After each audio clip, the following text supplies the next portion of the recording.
Alexander డఫ్. ఈయన Ravi అస్తమించిన British సామ్రాజ్యం పైన ఇన్ఫ్లుయెన్స్ తీసుకొచ్చాడు. ఏం ఇన్ఫ్లుయెన్స్ తెలుసా? మా భారతీయ పిల్లలు చదువుకోవాలి.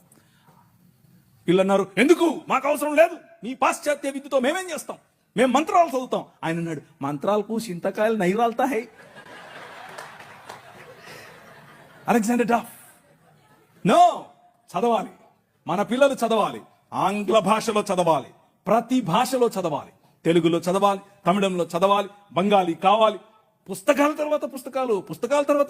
ఈ అలెగ్జాండర్ డఫ్ యొక్క ఇన్ఫ్లుయెన్స్ కారణం చేత ఈశ్వరచంద్ర విద్యాసాగర్, అలాగే రాజా రామ్మోహన్ రాయ్ ఇలాంటి వాళ్ళు నిలబడి, ఎస్, మా పిల్లలు చదవాలి, మా పిల్లలు కూడా చదవాలి, మంత్రాలకు మేమేం చేసుకోవాలి, అవసరం లేదు, ఎల్లమ్మకో పుల్లమ్మకో పోయి మీరు చదువుకోండి అని యూనివర్సిటీస్ ఒకే సంవత్సరంలో, అటువైపు మెడ్రాస్ యూనివర్సిటీ, ఇటువైపు బాంబే యూనివర్సిటీ, ఇటువైపు కాల్కటా యూనివర్సిటీ, 3 యూనివర్సిటీలు స్థాపించటానికి వెనకుండి పనిచేసింది ఈ అలెగ్జాండర్ డఫ్.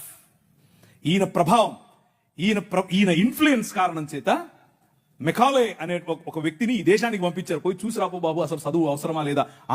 ఆయన ఇచ్చినటువంటి నివేదిక, ఎస్, అందరూ చదవాలి. అలెగ్జాండర్ డఫ్ నీ కోసం కొన్ని వందల సంవత్సరాల క్రితం నీ పిల్లల కోసం ఆలోచించాడు. ఎలా కట్టాం ఈ దేశాన్ని తెలుసా? దూరదృష్టి.